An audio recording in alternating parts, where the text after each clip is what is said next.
Hey guys, my name is Harsh Roshiyan. आज हम लोग बात करने वाले हैं मेटाबॉलिज्म के ऊपर, why it is important and कैसे हम लोग बूस्ट कर सकते हैं। तो लेट्स गेट स्टार्टेड।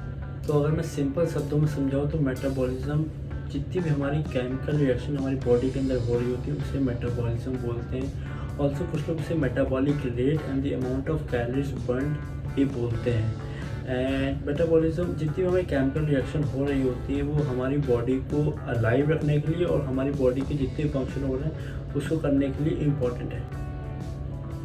ऑल्सो जितना हम लोग का मेटाबॉलिक रेट हाई होगा उतनी ज़्यादा हम लोग कैलोरीज बर्न करेंगे एंड उतना जल्दी हम लोग फैट लॉस कर लेंगे। तो आपने मोस्टली देखा होगा जिसकी भी मेटाबॉलिक रेट या फिर मेटाबॉलिज्म हाई होता है वो मोस्टली लीन होता है एंड जिसका मेटाबॉलिक स्लो होता है, बहुत कम होता है, वो मोस्टली ओबेस या उसकी बॉडी के जो फैट होता है बहुत ज़्यादा होता है। ये इसी का रीज़न होता है कि जिसका मेटाबॉलिज्म ज़्यादा है उसको फैट कम चढ़ेगा बिकॉज उसकी वो ज़्यादा कैलोरीज बर्न करता है। तो अब हम लोग बात करते हैं how can we boost metabolism. सबसे नंबर 1 पे आता है कि ईट प्लेंटी ऑफ प्रोटीन। अगर हम लोग ज़्यादा खाना खाते हैं तो एक इफेक्ट होता है फूड का TEF, thermic effect of food, जिससे होता है कि जैसे अगर हम लोग खाना खाते हैं तो उस खाने को च्यू करने में, देन डाइजेस्ट करने में, देन ब्रेक डाउन करने में, देन उस जो न्यूट्रिशन उसको हर जगह हर बॉडी पार्ट में ले जाने के लिए some amount of calories burn होती है। तो इसे कहते हैं थर्मिक इफेक्ट ऑफ फूड। इसके कारण कुछ आवर्स के लिए, फ्यू आवर्स के लिए हम लोग का मेटाबॉलिज्म इंक्रीज हो जाता है। कुछ स्टडी हुई थी, इसमें ये पाया गया कि अगर आप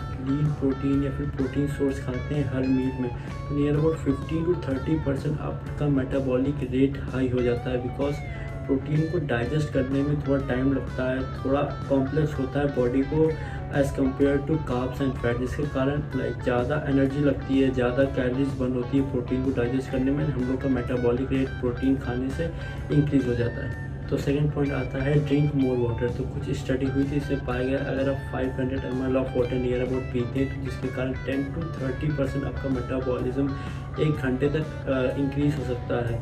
ऑल्सो ये भी पाया गया कि अगर आप कोल्ड वाटर पीते हैं तो आपका मेटाबॉलिक रेट बहुत ज़्यादा हाई हो जाता है। बिकॉज जैसे ही आप कोल्ड वाटर पीते हैं तो बॉडी को अपने टेम्परेचर में लाने के लिए उस वाटर को हीट अप करना पड़ता है, एक प्रोसेस होता है। तो इसके कारण अगेन कैलोरीज बर्न होती है, मेटाबॉलिक रेट हाई जाता है।